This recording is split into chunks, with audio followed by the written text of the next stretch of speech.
Let's talk about some other college football takeaways from yesterday outside the SEC. Texas beat Oklahoma State 41-34. How about that? I'll get back to that final score in a second.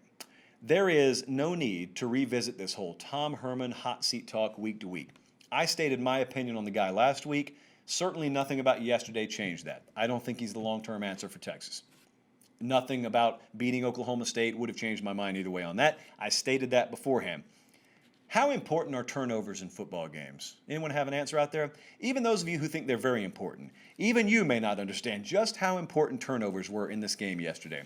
I mentioned Bill Conley, who's with ESPN now, does the S&P Plus. He does the post-game win expectancy percentage, which is, if I were to take the box score, if the box score for this game just existed, all the data, absent the final score, of course, was on this piece of paper, and I were to toss it into a machine, and it takes this game, plays it 1,000 times, and it spits out 1,000 final scores based on the data that was gathered from that game yesterday, what would be the percentage? Home team wins, road team wins. Texas won this game yesterday with the lowest post-game win percentage expectancy of any college football game played this year, 3%. Oklahoma State wins this game 97% of the time. How did Texas win, do you ask? How important are turnovers, do you ask? Listen to these numbers. Oklahoma State, advantage in total yardage, 530 to 287. Oklahoma State, first down advantage, 32 to 17. Oklahoma State, passing yards advantage, 400 to 169. Texas had 142 yards in total penalties yesterday. Oklahoma State, yards per play advantage, 5.8 to 3.8. What stat category do you think Texas controlled that Oklahoma State couldn't? How about -5 turnovers? You can dominate as much as you want on the stat sheet. If you give the ball to them, crazy things can happen. Good for Texas. I thought, regardless of what post-game win expectancy percentage, whatever, you won the game. That's what counts. So you go home with a win. That's 2 in a row now that they've won. They got the Baylor game, and they got this one. So there was a lot going on last week. You're not immune from hearing that. So they had to be in position to take advantage, regardless of how plus they were in turnover margin. So credit them, and credit Herman for getting that team up and having them ready to benefit from that. Michigan lost to Michigan State 27-24. I don't know.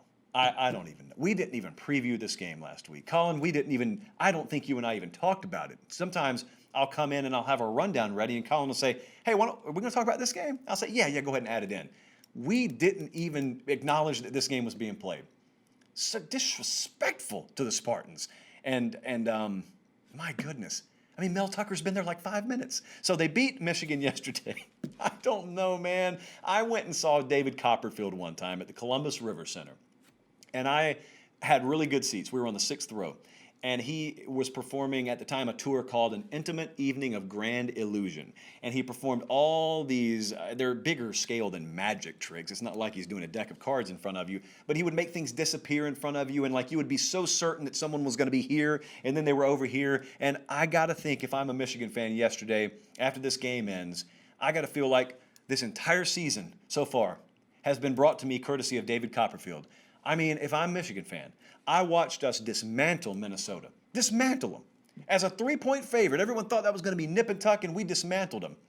And we come home with an extra day's rest, by the way, and we can't get out of our own way, and our corners can't stand up against Michigan State. Mel Tucker, many things he is. An offensive guru, a guy known for pinball offenses up and down the field, that he has not been historically. So drops, turnovers, penalties, 452 yards of total offense, 24 points. It's inexcusable. But I say that, but I'm not the same with Harbaugh as I am with Herman. Okay, I want to make that clear. I had some of my most ardent Michigan buddies yesterday texting me, this is it, Kenny Loggins style, this is it, make no mistake where you are. Well, I'm not there yet. Because if I were to come into the season like I did, and I were to say, all right, I believe in the direction here. I believe it should have happened sooner, but that's in the past. Point is, Jim Harbaugh has committed to a different path offensively. They got a new quarterback. There are going to be some hiccups. There are going to be some ups and downs. I didn't think the down would look this down, but this is part of the process that I can still buy into. It's tough. It's like swallowing poison. It's tough, but I'm not with Michigan where I am with Texas. which is crazy, but it does show you how level-headed I can be with these sorts of things, because Texas won yesterday and Michigan lost, and I'm totally opposite on where I think the future of those programs may be. Having said that, they have not extended Harbaugh's contract yet. So I don't control those things. And I will say this also. We were talking about this in our Slack channel yesterday.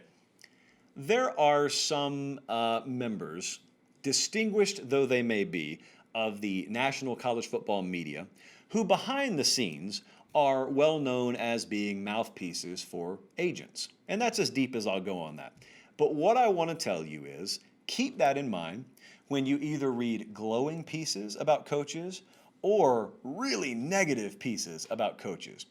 A lot of times, the sourcing for those stories is an agent.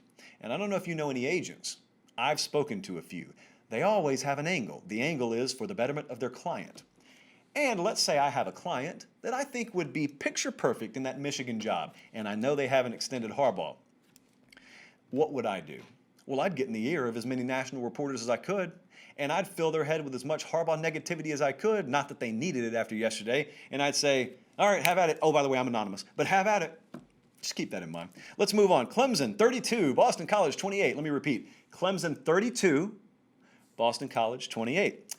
Catch 22, there is one, of being a Tier 1 team. To be a Tier 1 team in college football today, what do you have to have? You have to have a dynamite quarterback. You got to have a bona fide star at quarterback. Well, here's the problem. This is where Nick Saban didn't want the sport to go. Nick Saban used to run a team where he could throw a tomato can at quarterback, and as long as it didn't turn the ball over, he could win, because there were several different focal points of his team. And so the point is, there was no one player that he could lose that would be so valuable it would wreck his season. Well, he's had to evolve, and because the rest of the game has evolved. So these days, you got to have one. Here's the problem. If you lose that one player, how many points are they worth? You could make an argument. This flies in the face of odds makers, conventional wisdom, but I'm telling you the game's changed. You take a Trevor Lawrence off the field, you could be talking about a 2-touchdown plus difference. No odds maker would ever assignate that to a point spread. Assignate, Colin, to a point spread, but I believe that. I believe philosophical odds making has got to catch up to that. So you took Trevor Lawrence off the field, DJ Uiagalelei, who people knew for 3 days ahead of time they were going to have to pronounce the name of on national TV, and it was still a disaster. He's on the field yesterday. I thought he had a pretty good day. I got to be honest with you, I don't know about you. I was not shocked. I went to the gym early in the morning. I missed the early kickoffs of the first games.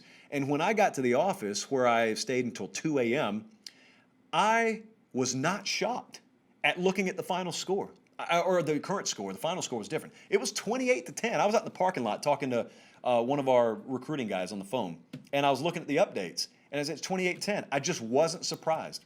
I didn't pick it. I didn't predict it, but I just wasn't surprised by it. And here's why. Clemson does not have the bailout pieces that they've had in years past. They normally have freak shows at receiver that you can throw the ball up to, and they'll bail you out. They don't have that. They're not terrible at receiver, but they don't have the kinds of dudes they have had at receiver.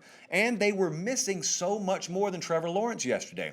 This is why we stayed away from the game entirely, but they were missing a lot defensively, guys, and they're already young defensively. So there was just a lot going on yesterday.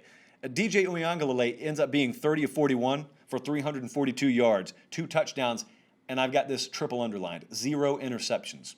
That's a big deal because, like I said, they don't have multiple star receivers there yesterday, and he still got the job done. So this is one of those cases, and I don't always believe this in college football, but for Clemson, a win is a win. All they have to do is win. They don't have to win in impressive fashion. All they have to do is win. We're going to talk about Clemson more in a second. Cincinnati, 49, Memphis 10. Don't spend a lot of time talking about the G5s here, but as the Big 12 fades, looks like maybe their playoff chances are on life support at best. You may have a Big 10, you may have an ACC, SEC. If they have one each, I mean, we could be looking at Cincinnati knocking on the door of playoff contention. Now, they've still got several losable games. They got to play Houston, East Carolina. They go to Central Florida. They go to Temple. They go to Tulsa. You heard me right. They have back-to-back-to-back road games to end the season because of what COVID did to their scheduling. There was a padlock stat in this one, by the way. How does 242-5 total rushing yards, how does that sound? Cincinnati's offense stole the show, man. They had 28 first downs, 513 to 321 total yards. I mean, this is a team. The profile in your mind is They're very limited offensively. They do enough defensively. They're like G5 Georgia, G5 Notre Dame. And maybe so, but offensively, the last couple of weeks, they've kind of come on a little bit. So hats off to Luke Fickell and company. They've been getting the job done there.